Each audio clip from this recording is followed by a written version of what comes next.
Thank you for joining us for another episode of Lackawanna Pastimes. I'm Sarah Piccini, the Assistant Director at the Lackawanna Historical Society. Today we're joined by our literal neighbor, Michael Knies at the University of Scranton. He is zooming from his own office rather than walking the 50 or so feet, but we're glad he could join us. Michael is the University of Scranton Special Collections and Special Collections Librarian and Archivist at the Weinberg Memorial Library. He's been at the university since 1996, and today he'll be giving an overview of local history collections and other collections in the library's special collections, those that are available both digitally and in person at the library. So, Michael, I'll turn it over to you to start your tour. Okay, thank you. Good afternoon. Thanks for virtually coming to the presentation. And as Sarah mentioned, I'm going to kind of give you a guide by way of our online, collections about what we have, both related to the university and to the local history, and then a little bit about other collections we have that are not specifically local or university in their origin. So what I'm going to do at first is essentially show you how to get to our collection pages. And if you come into the university's main website, which is scranton.edu, you go to academics and then you go to the library. And then on the left, there is a drop down that says collections. And this covers every kinds of collection in the library, like books and databases. But as I say, I'm taking over all the closet and empty space in the library for stuff. I've also managed to take over most of the collections page because digital collections, McHugh Family Special Collections, and University of Scranton Archives all go to the same place. So it's McHugh Family Special Collections because one of our alums, Brian McHugh, basically donated, created an endowment for special collections. And so we're named after him and his mother, and it's now McHugh Family Special Collections. So I'm going to go there simply because that's where the cursor is at. And so what you see up front is a rotating series of photos, dealing with university history and with some of the penmanship. I'll mention P.W. Costello in a little bit. We have medieval manuscripts and a lot of leaves from medieval manuscripts, and then other types of material. So that gives you a scrolling, just opening page. You could search here for something, whatever topic, that will search everything in the collections. So, you wind up getting a lot of results that, may not be exactly what you're looking for simply because it searches everything. To get a little more focused, we have both the collections by A to Z, which, as you might expect, runs from, Aquinas through Zaner Bloser, which is our big penmanship collection. But because we're looking at local history, I'm going to go to collections by category first because they're all grouped together. But before I get to the local history section, because obviously the University of Scranton is itself local history, there's a couple things that would be interesting to the general public. A lot of what we have here are kind of relate to the administrative history of the university. And so you probably aren't really interested in reading minutes of meetings from the curriculum committee from 40 years ago, deciding which courses or programs are going to be offered. Maybe you are, but a lot of it is very, detailed for administrative history. However, we do have the Aquinas online.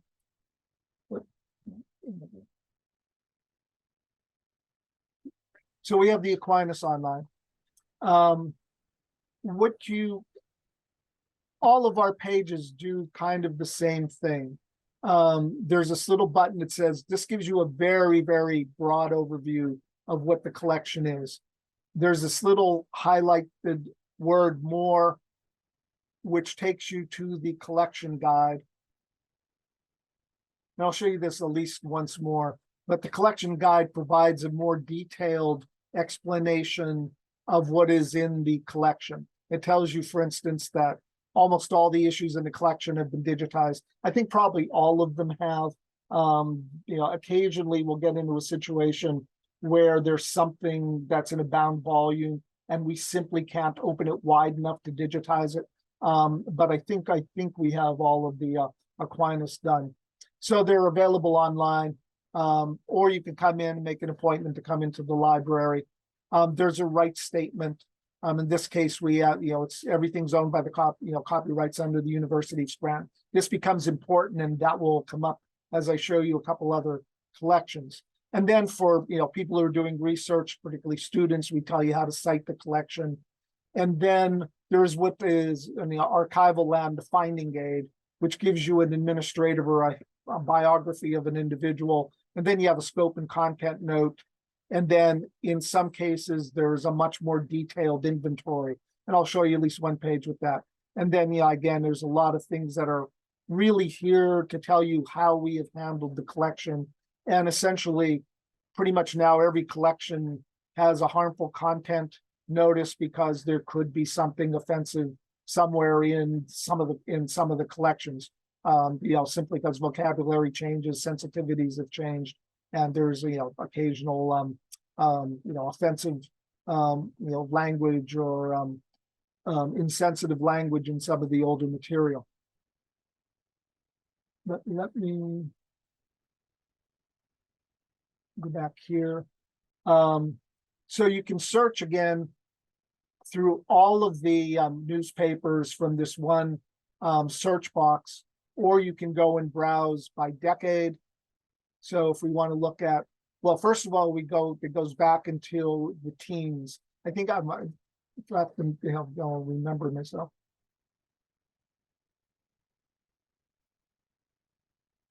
So 1916 is the beginning of the Aquinas.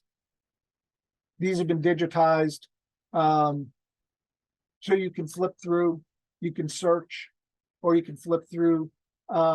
Since at this time, a lot of the students of the university, or St. Thomas College as it was, were local. This is a source for genealogy, also a source for ads, business ads, things like that. So there's a fair amount of local history within the newspapers. So you can scroll through, you can skip around to pages. One thing I can show you now, because I'll mention, I guess I can mention this here, although this is a good example. We use optical character recognition, otherwise known as OCR, which is software that will read printed, digitized material and do a transcript. And so most of these collections have a transcript that was automatically generated by OCR. The problem is that OCR is not always, well, if there's a wrinkle in the page or somebody underlines something, the OCR will misinterpret the word. Effectively, there's, it would take years and thousands of dollars to hire somebody to go through and correct the OCR. So we let it go as it is, but as somebody doing a search, you can, if you were looking for the word Scranton, and right here, this would not show up because the OCR didn't read it as Scranton, it read it as different letters with dashes underneath. So you have to be aware that any search in here is not going to be perfect because the OCR is not perfect. And sometimes it's pretty bad. But it depends on the quality of the image of the original document. And then down here is what we call metadata. And it's, what used to be called cataloging information, subject, date, publication date, subject information, and things like that. And so again, we're putting in all this, information that you would find in a library catalog, except we now call it metadata. So anyway, that's one of the early copies. So again, these are the early Aquinas from the early decades. You have a number of ways of searching.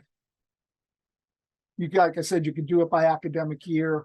You could do it by decade, your subject, availability.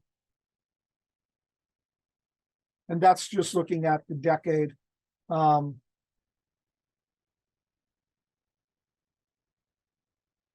Just pull up one of the decades where there are physical newspaper, because it was a magazine for the kind of the first decade that it was published. And then it stopped publishing in the 1920s for a few years, and then came back in 1931 and has been more or less consistently published since 1931. So just to grab one of the issues at random. Again, same process. You can flip through the pages. Oh, actually, this isn't about him. I don't know if you know about one of our, how should we say, more famous faculty members. Father Grady was the author of the original screenplay for Angels in the Outfield, which he did as a radio play at the university. And then, of course, it's been turned into at least 2 movies at this point. So Richard Grady was, along with Jason Miller, one of our more famous literary personages on campus. So again, there's the transcript underneath and the image of the pages up front. So you can search through this. You could search the rest of the record. I guess I could do that. I'll put in Grady since I know he's in here. You search Grady and it will highlight the page that his name appears on. So that's one way of going through. You can also turn this into a full screen image, make it easier to read, and you can download material from our platform as well in most cases. So anyway, that's the Aquinas essentially. It's there from the beginnings until the relatively recent past. In the last couple of, there's been a couple of glitches in the production of the Aquinas by the university students. Oops, I didn't want to share that. And it's currently now, I think, a digital production, but until the last couple of years, we would have the Aquinas online. And again, it's mostly a university history source, but there is local history as well in there. So I will close the Aquinas page. Oh. Back here.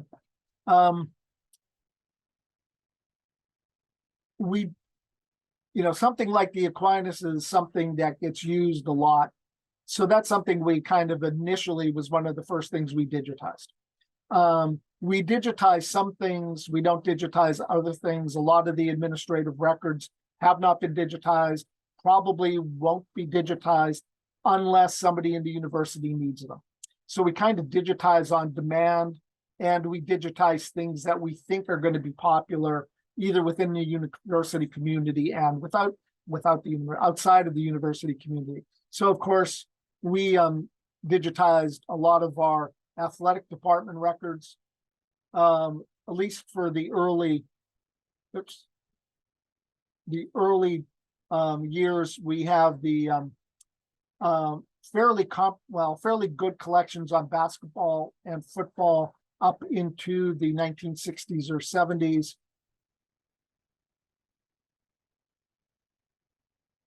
And simply being very early on, we have some early football and basketball photos.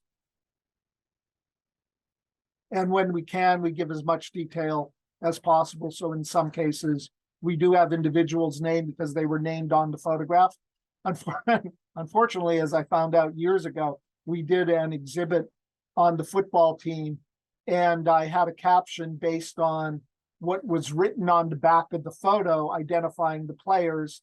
And somebody contacted me and said, those names are wrong. I'm in that photo, and here are the guys that are actually in the photo. And so, we're going with the information we have, but sometimes the information that we have that's 50 or 100 years old is incorrect. And so we misname somebody. So that does happen upon occasion. With luck, it doesn't happen all that often.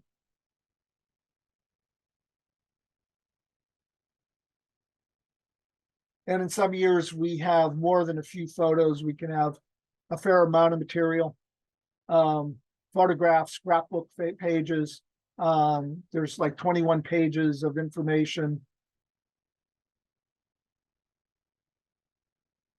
You know, we have there's some documents. It's mostly photographic. But these images can be downloaded. Up here, you see there's a little arrow at the top. Oops, wrong arrow. The problem is right now I have, there we go. Right currently, I'm nothing personal, but I'm going to shrink you. There we go. Because some of the images of the participants were obscuring this part of the screen. So up here, you see this little button that is downloads. And you can download this, including a full-size image, which is fairly large.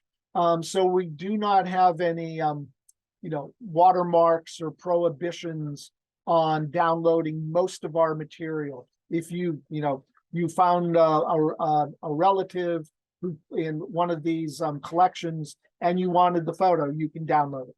And you don't need to ask permission. If you go ahead and publish it someplace, it would be nice if you cited and said this is from the University of Scranton archives, but we're not chasing you around. And again, you can download it full size if you like. And we do have this for the basketball collection as well, and for some other sports when we have some information. So one thing I want to show you really quickly because of something that I'm going to show you next. We have commencement programs.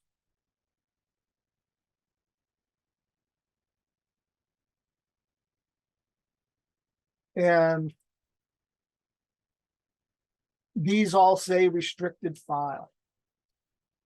And I'm showing you this, I'll explain why they're restricted, but I'm showing you this because the next thing I'm going to show you, that's what you're going to see, but not when I show it to you. And I'll explain in a second. These are restricted because there's personal information about students. And there is a federal law called FERPA that protects the confidentiality of student records. So we've decided that we don't want to put up the commencement files, but I'm showing this to you because of the restricted file. In this case, it's restricted because of it being student information. We also have this newspaper clipping file, and these are from big scrapbooks that we had. And these will have images of local newspapers covering university events. If you click on this, you would get that restricted file image. We don't make these available to see the original image off campus because all of this stuff is under copyright owned by somebody. And many of these newspapers have gone out of business, but technically somebody somewhere owns the copyright. And so what we do is show you that restricted file, but if you scroll down, you can read the transcript with all the provisions about things not being always correct. Like for instance, this says, and should say, and moved safely, except the software interpreted the S as a 6. So again, you have to be careful with the OCR. But if you go to this collection, you won't be able to see this image of the newspaper clipping unless you're on campus.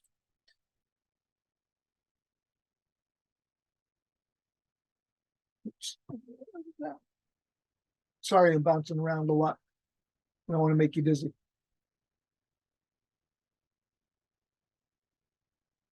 There we go. I think mainly that's all that I want to show you of the university stuff. You kind of know how the collections work at this point. Terry and Paula Connor photograph collection, you will see again as I scroll down slowly to Scranton local history. So here are a number of collections that relate to Scranton local history in some way or other. Some of this material has been digitized, a lot of it has not been, and there are various reasons for that. For instance, we have a collection of scrapbooks for Seymour and Kathy Brotman, who, as you see, were their career as leaders in the Jewish Community Center, but they're scrapbooks, and there's a lot of newspaper clippings in there. And again, you get into this copyright problem. So this is material that if you wanted to see, you'd have to come into special collections. Terry and Paula Connors. Terry Connors was photographer for the university from 1976 until he died a few years ago. And we have thousands of negatives from the Terry Connors collection. So some material is online. And again, a lot of these we do by request. If we have a request from the university that they're trying to find somebody who spoke at a conference at some point at the university, Terry probably was there, probably took pictures. We'll digitize them, make them available to whomever needs the images, and then we'll put them into our online repository. And we have, again, there's thousands of assignments, hundreds of thousands of images, and trying to put them all online would just take a long time. And while it's relatively inexpensive to digitize things, it becomes expensive to keep them digitized. Digital files degrade, they need to be refreshed. When you have enough stuff, you have to have terabytes of information. You need to have terabytes of storage. You need to have a cloud backup storage area. This all costs thousands of dollars a year. So there's a lot of expense involved in digital collection preservation. But we still put things online, again, mostly digitized. More to the point, besides Terry's work on campus, he worked at quite a few organizations in the area. So he worked for the Chamber of Commerce. He worked for Community Medical Center. He worked for Moses Taylor Hospital. He did events for documented events for many organizations and public events in the area. So it's a rich collection for local history visually. Terry decided that for him, he did not own the copyright in anything. It's called work for hire. As far as he was concerned, whoever purchased or hired him to do this work owned the copyright. And so we own the copyright to the images he took of university events. We do not own the copyright for the events that he documented for Moses Taylor Hospital or the Chamber of Commerce, for instance. And so we'll put university events online. We at this point, we can't, at this point, put events from other organizations online unless we get permission.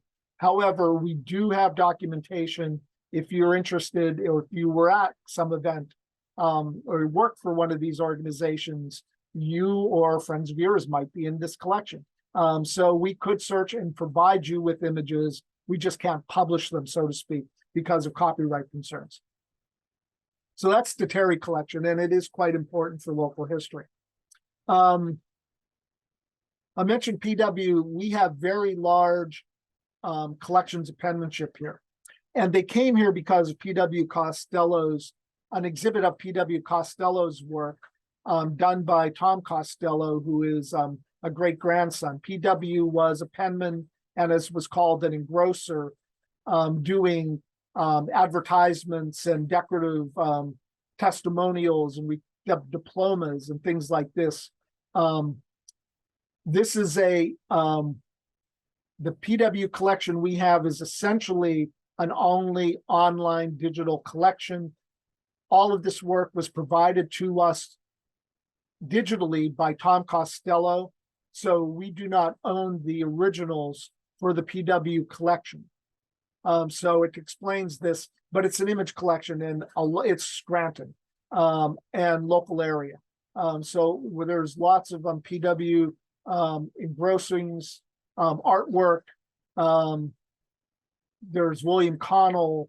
I'm trying to find, he did a lot of, PW owned a restaurant downtown near the theaters, and he did a lot of drawings of celebrities who were passing through town or whom he just liked. But there are also testimonials and these, unfortunately, I'm going to wind up a page after. Oh, here we go. In a memorial engrossing for the Williams Land Company. So he did a lot of these that are either for people retiring or some other connection to local industries and businesses. So that's briefly the PW collection. We have material on international correspondence schools. That's mostly publications. It's local history in the sense that it's a local company. There's not a lot that's like biographical or about the institution. It's mostly a collection of publications of ICS. There are some photographs that are local, but again, it's not a lot of use for local history. There's some, but not a lot. We also have the Joseph McDade collection. So McDade was congressman for 35 years. No, 20, 35 years, 30 some years. If you scroll down here, we have an inventory. You click on the inventory and you get a box and folder list. This collection has not been digitized. There's 400 boxes. However, you can search it. And if you look at the lower page, I brought up a search box. I'll just put in the word Scranton, and it will show you all the files that have Scranton mentioned. So you got housing and urban development from 1969, more urban development, Department of Interior, Scranton mine flushing, Scranton Wilkes-Barre Airport, Public Works, correspondence with the Times, stuff on Scranton Prep, Scranton City Council. And so there's, if you're interested in these topics, get in touch with me. I can provide access to the files. Sometimes they're substantive, sometimes there's not a lot in there. You just don't know until you look. But the McDade collection does have a fair amount of material that is of interest for the local community. We have material from things like the Visiting Nurse Association and Community Medical Center nursing archives. That material has not been digitized. For instance, the Community Medical Center school is mostly student records. So again, it's useful for genealogy. Because they're student records, we can't digitize them and put them online, but they're here. If you have a relative or went to one of the nursing schools in the city, we might have their student records here.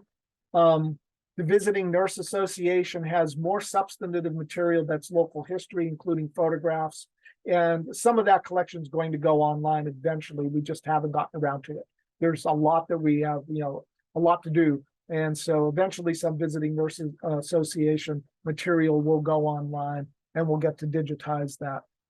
The Passionist Historical Archives collection is a collection that we have. Essentially, the Passionists were closing their administrative center in New Jersey and are leasing space from us to hold their collection. Most of this is from out of the area. However, there are some boxes on the St. Anne's Novena, and we're planning to digitize that material in the near future and put that available online. But again, most of this collection covers Passionist activities on the East Coast and internationally, with a handful of boxes that are directly Scranton related. Let's go down. Since we're getting close to the amount of time, I just want to mention some other collections that are not either university or local history. Just to give you some idea of the breadth of the collection. So we have medieval manuscripts and, for instance, medieval manuscript leaves, which are individual pages from books that were either donated or purchased by us. And so these are mostly, almost all of these have been digitized. There's not that many. There's 40 some leaves, and then a few complete volumes. And a couple of those have been digitized, and eventually they'll find an online home. They're not online yet. But if you're interested in medieval work, we do have some medieval, very interesting medieval manuscripts that have been digitized. Some of them, like I said, they're what's called binding waste, so they're not in great shape physically, but they're still relatively well preserved. The stuff is pretty durable, believe it or not, for how old it is. So we have the medieval manuscript collection. We have other rare books. We have a lot of Jesuit material, but then we also have a lot of penmanship collections. As mentioned, we wound, because of the P.W. Costello exhibit, P.W. worked with the Zahner Bloser Company at the early 20th century. And the company was looking for a home for its archival collection. And because of Tom doing the P.W. exhibit, they offered us the collection, and it came to the library. So you can search this in a lot of ways. You can browse all the digital items. Let's go back, actually. It'll be easier to find you something interesting to look at. Daniel Ames was one of the great penmen of the late 19th century. So what I'm showing you, this is all done by hand, and it's not small scale. So this is kind of Daniel Ames's advertisement for his office. And again, this is all pen work done with either pointed pen or broad pen. It's very calligraphic. It's very impressive. Again, if you're interested in this, we've digitized a lot of it, but you're welcome to come into the archives and see it live. So there's a lot of this really fancy design work.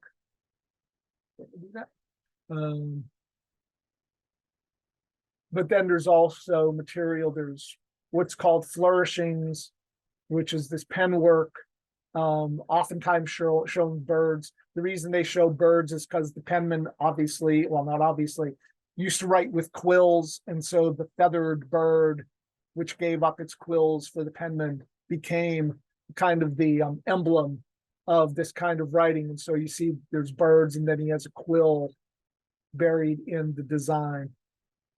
Although these people weren't working with quills at this point, they were working with pens. And then there's also things like he was doing examples of how to do fine correspondence, either for business or pleasure.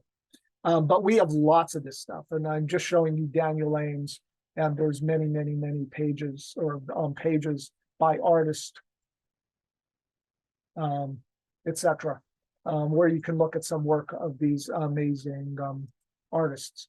And that's about it. I could show you obviously more and more, but I don't want to talk forever. I think I've hit most of the main collections or areas that have both local history, university history, and giving you a little bit of a glimpse of what else we have.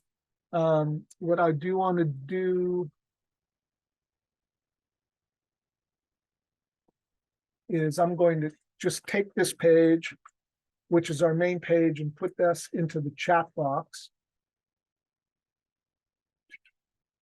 Let's see if I can figure out how to do that. Bill Halstead, I see your hand raised. Did you have a question? Yeah, let me bring up the people then. Yeah, if you have a question, feel free. And Bill, you are muted, so if you have a question, unmute yourself before you chime in. All right, when when Michael was showing the Daniel Ames page, he showed something about a third of the way down that said toilet something with a hole in it. What in the world was that? Good question. If we want, we'll go back. Let me go look real quick.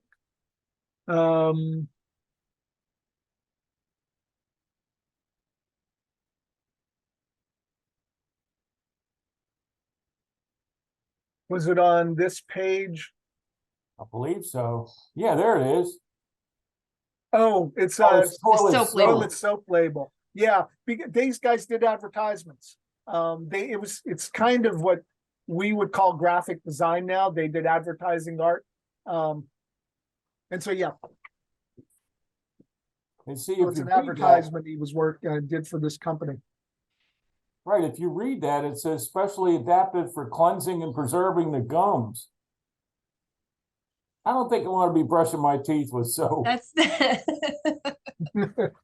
maybe an unpleasant image. I would think so. Yep. All right, well, thank you very much for covering that.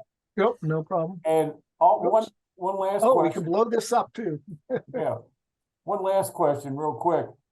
Do you have anything in the archives relating to the Scranton Sun? The newspaper, you mean? Right. Probably not. There might be some clippings in that clipping file that came from the Sun. I don't know how when they went out of business, but we don't have a collection of local. We generally don't have a collection of local newspapers here, other Okay. than downstairs in the second floor microfilm collections. We do have a microfilm run of the Scranton Times. Going back, I can't tell you exactly whether we start when they start, but it goes through late 19th and into the 20th, pretty well through the 20th century. But other than that, I don't think we have much in the way of local newspapers, either on microfilm downstairs or certainly not up here. Okay, the reason why I ask is that was my grandfather's paper, and it was blown up, literally. Hmm. And my other grandfather was a co-owner of the Scranton Tribune. So I've got newspaper in the family on both sides, and Moses Taylor was an uncle. Well, wow. So I've got a lot of family history there. And plus the town that you see in my screensaver there was named after a great-great-grandfather. So, and I was born in Scranton. So I've got a lot of ties to Scranton. And I appreciate your time and appreciate your presentation. It was very interesting. And I thank you very much. Oh, you're welcome. And thank you, Sarah. sending- I see Christine Zeich. I see your hand up too if you have a question. I said I did mute you, so unmute yourself before you start talking. Okay. Yes, I actually have two questions, if I may. The first one is I'm wondering if a place like the Schemmel Forum, who has their World Affairs lunch seminars, which have been recorded, I didn't know if any of it had been transcribed, but that's been digitized. Very interesting speakers, and I didn't know if it was someplace that could be researched. I don't know. I don't have those recordings. They're not part of special collections. So I'd have to ask about that.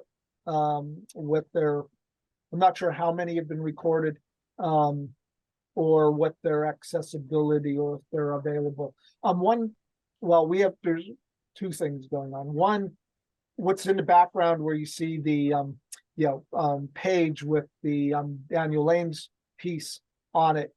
That's in a platform called Content DM, and it's a digital content providing platform which we pay for. It does not handle video well, and so we do have archival footage of university events that we don't really have online through us because this platform doesn't handle it well. The university does put some things on its YouTube page, and we could probably do that, but we haven't really used the university's YouTube page for archival material yet. We're still hoping to get a digital platform that will handle audio and video better than this. But like I said, I'm not sure what the status of the recordings of Schemmel Forum lectures are. Very quickly, I put the web site for digital services, which is special collections, etc. And my email is also there, and my phone number I'll put in as well. So in the chat box, you have ways of getting back to the page, contacting us by email or contacting me by telephone. But if there's any other questions, I'm happy to go. I just want to make sure I got the contact information out there. I did have one more. quick question, I'm if gonna I I'm may. gonna turn off the screen sharing here for a minute Okay. so you can see all the people. All right, carry on, everybody. Go ahead, Christine. Okay, yes, one more quick question. I noticed that the places like the Passionist or VNA, visiting nurses, or the CMC nursing, why would they have the university archiving their things? Are they actually just leasing the space? Why wouldn't I go to the Passionist community for their archives if I was researching? Well, in the case of the Passionist, the long story is that one of our historians, Sean Brennan, was doing research on a Passionist priest who was active in World War II and kind of in Austria after the war was over. And he, his last name was Flynn. I'm trying to think what his first name is. Anyway, Father Flynn was controversial enough in the sense that the communist authorities thought he was a CIA agent and threw him out of the country.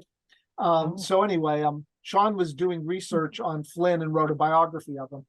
And at that point, learned that the Passionists were going to close their administrative headquarters, which was in Union City, New Jersey, which is next to Hoboken. And the archives is going to go into storage. And so Sean came to us and said, I talked to the archivist historian, whose father, Rob Carbonneau, who is sometimes at St. Anne's. Right now he's teaching in Boston. And they said, yeah, if you could find a home for it. So they came to us, and basically they have been leasing space in the basement for us to hold their archives for about the last 10 years. So that's not a permanent arrangement. We don't own the Passionist collection, but it was better. It was more economical for them to, pay us a little bit of money to hold it for them than either to keep it available through their own facilities, and better than putting it into storage, because it does get a fair amount of research use. Again, the Passionists are worldwide, so a lot of what people are interested in are like what they were doing in China during the 20th century.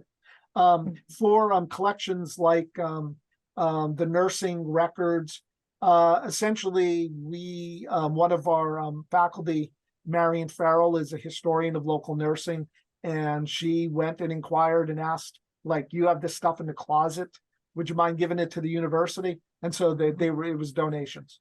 And so they're available through us as opposed to sitting in a closet in a building somewhere in the Lackawanna County. Okay. Thank you. Thank you. Yep, Charlie. Charlie? Oh, Charlie, your microphone is muted. There we go. There you go.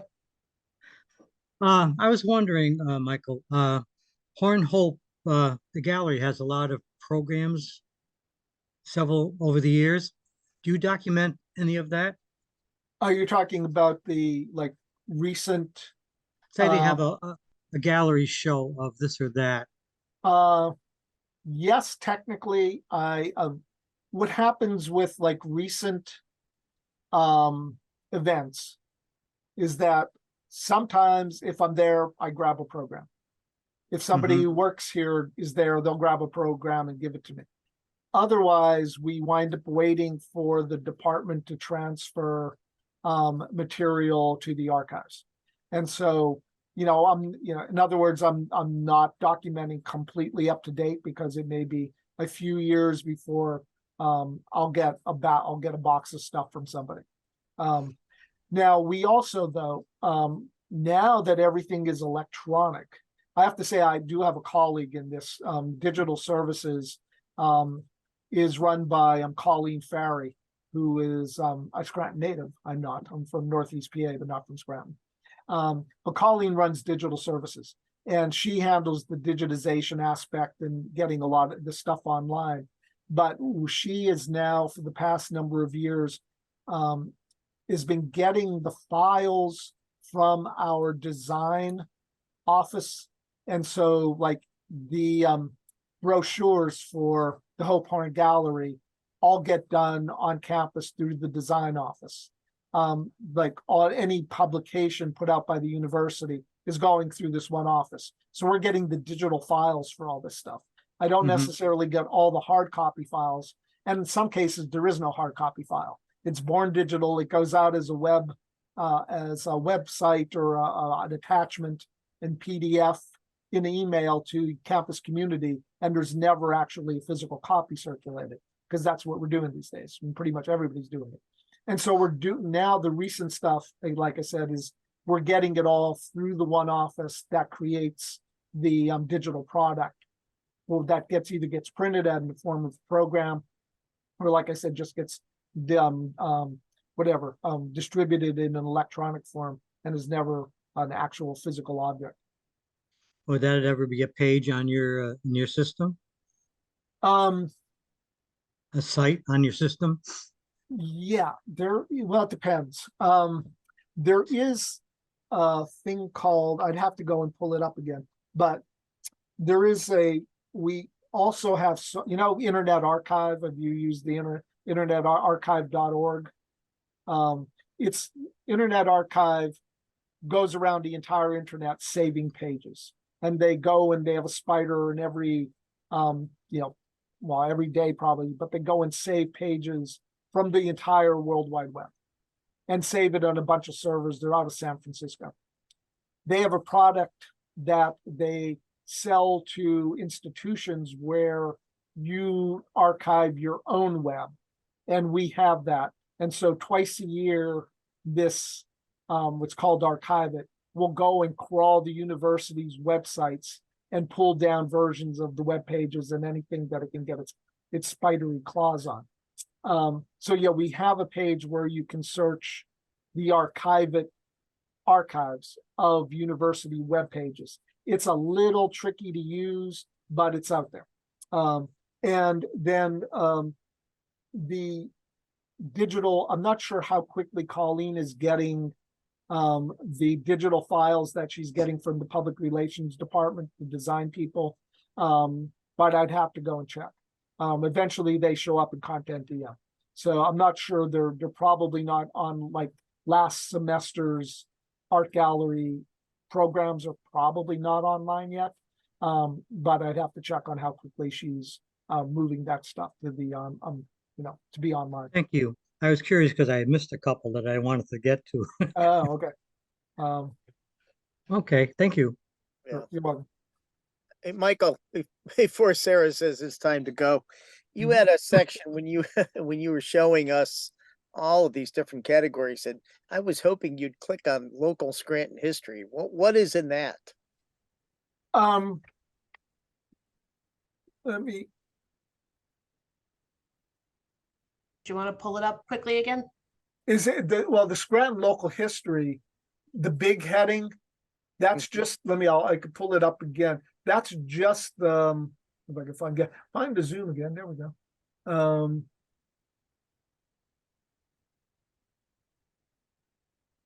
Yeah, if you're talking about this, the big line Scranton local history, that's just the heading. It's all these individual collections Okay, below it that link. hey, right But there, this- in that individual collection, there's Scranton local history.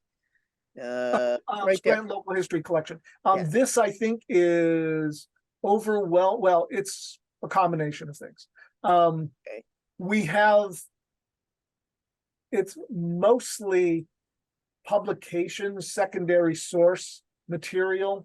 But then we also have some postcards and other things that we have linked.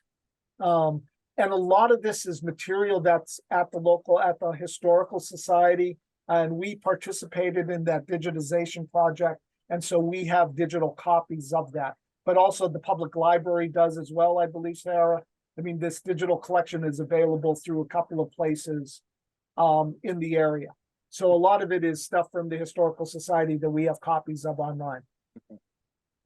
Okay, thank you. You're welcome. Bill, that's a nice train master background. I like that. Thank you very much. You're welcome. Yeah, where's it taken? Do you know? I have no idea at this point. I mean, that's one of the big train masters, not the baby train masters. And that's before the EL got a hold of it. Yeah. Because I'm with the Lackawanna Railroad. Yeah, it's a DL, right? DLW. Yeah. I'm the vice president of the Historical Sorry, Society. sorry, in Sarah. It's Lackawanna. technical train stuff. We veered again. That's all right. Yeah. Michael said, as we said, Mike, the link for the University Archives is in the chat box. Michael's email and contact information is there. You could copy it down out of the chat. If you forget and get stuck, you could always just email us here at the Historical Society and we will connect you. Michael, I know in the last 2 or 3 weeks, maybe I suggested the Terry Connors photo collection to somebody who was doing research, who wanted specific Scranton scenes from, I think, the 1970s. And I was like, oh, I know a guy. I don't know if they ever followed up with you or not, No. but I am trying to get people to use your archives. Okay. Does anybody else have any more questions quickly before I wrap it up? I see you No, shaking. I just wanted you to know, Sarah, we didn't veer. We stayed on track. We did. We're doing good. It's all right. I'm just kidding. Oh, That was a I bad get- pun. And there's guess it. I So we make train jokes and trolley jokes, and we're all set. There you Oh, go. I should mention that we are generally open physically from about 8 a.m. until about 4 p.m. Monday to Friday. But if you need to come in, and we're by appointment partly because I'm 2 people staff, and there are times when I'm doing something, we're both out of the office, in other words. So it's best to make an appointment because the door might be locked. And if you need to come in the evening or on a weekend, that could be arranged. You just need a little bit of planning in advance. All right. Thank you again, Michael, for joining us, for sharing what you have as a resource. It's a wonderful source that's often kind of overlooked or lost in the shuffle of other resources that are available. Some of it's new information, some of it duplicates what's already available. But it is another great way to research your local history, family history, or just get another sense of what Scranton was like in the past. For our next episode of Lackawanna Past Times, we're keeping with our library theme. We'll be going to the Scranton Public Library, the Albright Memorial Library building. I'll be joined by Alyssa Loney, the reference librarian at the library, who was actually an intern of ours a few years ago. So we're glad she's still around. But Alyssa will be doing a virtual photo tour of the Albright Library's stained glass windows. She'll be doing a brief overview of the building itself and then focusing specifically on the windows. They're beautiful stained glass if you've ever seen them. They reproduce medieval and historic bookbinders marks. So there's some great history and some great stories behind those. So next time, I'll be October 27th. We'll be joined by Alyssa Loney to talk more about the specifics of the Albright Memorial Library building. Thank you again, everyone, for joining us, and have a lovely day.